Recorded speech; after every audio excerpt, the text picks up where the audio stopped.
Hello friend, आपका हमारे YouTube channel में बहुत बहुत स्वागत है। आज हम हिंदी साहित्य के मूल्यांकन के इतिहास के संबंध में कुछ महत्वपूर्ण जानकारी प्राप्त करेंगे।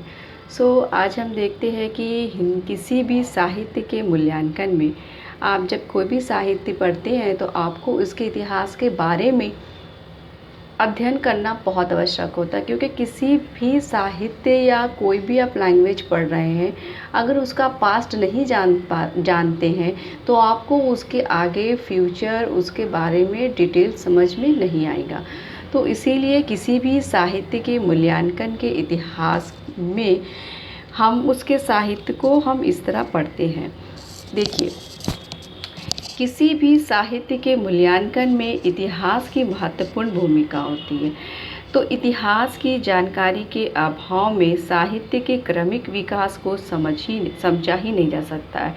कहने का ये मतलब है कि अगर आप किसी भी साहित्य को पढ़ रहे हैं, अगर आप उसका इतिहास नहीं जानते हैं तो आप आपको उसकी सारी बातें समझ में नहीं आएगी। इतिहास की मदद से ही साहित्य के विभिन्न सूचना परंपराएं का विश्लेषण करना संभव हो पाता। साहित्य और समाज के गतिशील संबंध को पहचानने के लिए साहित्य और समाज के जो गतिशील संबंध को पहचानने के लिए साहित्य के इतिहास की आवश्यकता होती है।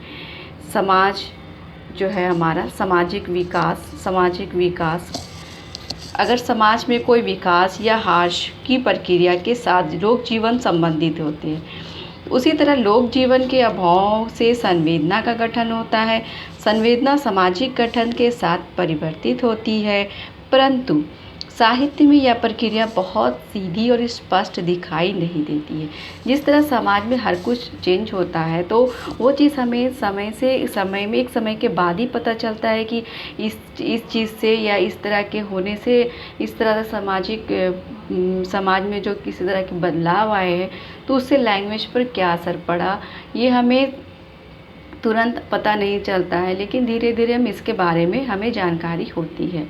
तो जैसे कि मान लीजिए कि हम अभी जैसे हमारे हिंदी में बहुत बदलाव आ गए हैं। पहले हिंदी में ज़्यादातर वर्ड्स संस्कृत के होते थे और अब आप देखेंगे तो ज़्यादातर वर्ड कॉमन वर्ड्स उसमें ऐड होते जा रहे हैं। बहुत सारे वर्ड्स उर्दू के, बहुत सारे वर्ड्स आपको उसमें इंग्लिश के भी मिलेंगे।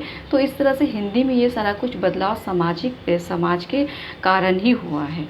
आगे हम चलते हैं कि साहित्य के इतिहास के अध्ययन के संदर्भ में, जब हम साहित्य के इतिहास का अध्ययन के संदर्भ में समाज में जो आर्थिक गतिविधि होती है, इकोनॉमिकल कंडीशन जब ख़राब होती है तो उस पर भी उसका भी असर हमारे इस पे साहित्य पर पड़ता है। और साथ साथ उस युग की जो विचार प्रणाली थी, जब लोगों में समय के साथ जब उनका विचार बदलता है तो उसका भी प्रभाव हमारे साहित्य पर पड़ता है। और विचार प्रणाली और परिस्थिति के कारण के अंतर संबंधों का अध्ययन किया जाता है। और ये सारी अध्ययन जो हमारे साहित्य के इतिहास में महत्वपूर्ण होता है। तो आप जब ये साहित्य के अध्ययन का मूल्यांकन करेंगे तो इसमें ये सारी चीज़ें आपको पढ़नी पड़ती है। तो इस तरह से हम आशा करते हैं कि आपको हमारी ये नोट्स पसंद आई होगी, और अगर ये पसंद आए तो आप लाइक और शेयर ज़रूर करें। Bye, take care.